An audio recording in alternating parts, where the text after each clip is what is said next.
Howdy y'all, my name is Javen Joyner. On this channel, we talk about everything business, finance, and life. Today, we're going to be talking about 3 promising ETFs and why you should invest in them, especially now with the whole Trump tariff thing. And this video is really targeted toward young folks who have a longer time horizon. So anyways, let's get into it.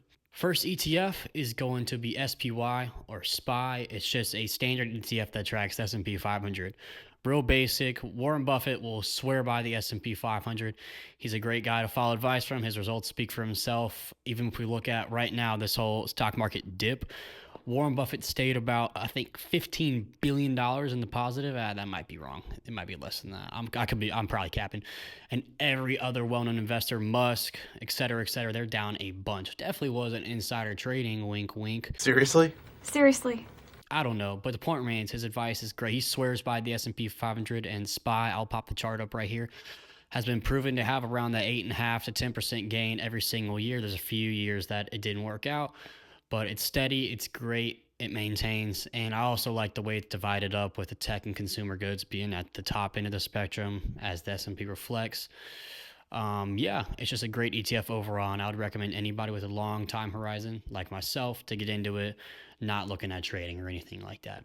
All right, number 2 is going to be VTI, Vanguard Total Market Index. This is targeted towards more Robinhood users. If you use Fidelity, you can probably do some indexes, but the fees are little to non-existent on these ETFs. Correct me if I'm wrong in the comments. I haven't noticed anything on my Robinhood app, my stock portfolios. So if I'm wrong, tell me. But the VTI, again, it reflects solid growth over time, and it's just a straight reflection of the market as a whole. Vanguard, it's a little different from the San Francisco, whoever does SPY. I just like being diversified. And again, I'll pop the chart up on the screen. It's got a proven track record. I think it's just a great one to go towards. And that leads us into number 3, and that's going to be SCHD, or the Schwab Dividend Yield Fund. Essentially, this one's nice because it's constant dividend income for me. I like that kind of placebo effect where I'm actually getting some constant returns. They do dividend quarterly, and so it's nice to see whatever it is, that $5, $10, and if you're a baller, $50, $100 hitting your account every single quarter. It's just a fun thing, and it makes you feel like you're seeing some growth, even though you may not be during these financial times. So I like that, and it's been constant, man. It stays pretty level. It hasn't grown too much. I'll pop the chart up on the screen, but I like it personally. I like how it's ran, little to no fees again, and I like how it's divided up into sectors, and the dividend payouts are evidence-based and they're good. But another point, why in the world should we invest right now? Like SPY, for example, has been going crazy. It was at $620 not too long ago. I'll pop a date up on the screen, and now currently, this is April 8th, it is at 520. Something like that. I digress. It was at 490. The volatility is crazy right now. Why in the world should we invest? Well, long time horizons, man.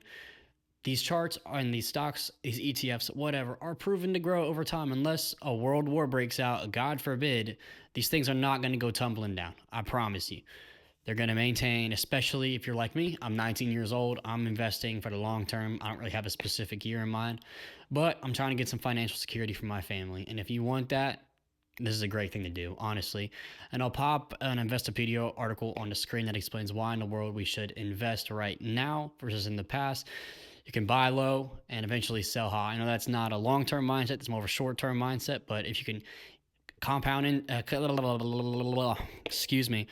dollar cost average into these stocks and get your average costs lower, your returns are eventually going to be greater.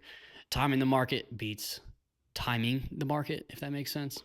Yeah, that's just a little word of advice I have. Again, Warren Buffett, I'll pop it on the screen. Be greedy when other people are scared, and be scared when other people are greedy. I could be entirely botching that up right now, but I don't really care. It's up on the screen, and he has done some great things, and right now he's up like 1.5 billion when every other common large investor is down billions and billions. I don't know if that's insider trading or just his wisdom. Who freaking knows? But it's still interesting. So in summary, SPY, VTI, SCHD, I'll pop it up on the screen. I'm not a hypocrite. I own these two. If I fall, you guys are following with me. It's not going to be, I'm not offering this advice for no reason. So VTI, SPY, SCHD, 3 great ETFs to start out with, especially if you want a little 3-fund portfolio going. And I'll pop articles, data up on the screen. just to go ahead and prove that point. I don't want to give this advice haphazardly, but overall, that is all for today, guys. Invest now for your future. It's great. Financial security. It's a great thing. Yeah. Thank you for watching. If you found some value in this video, please consider subscribing, and I'll catch you in the next one.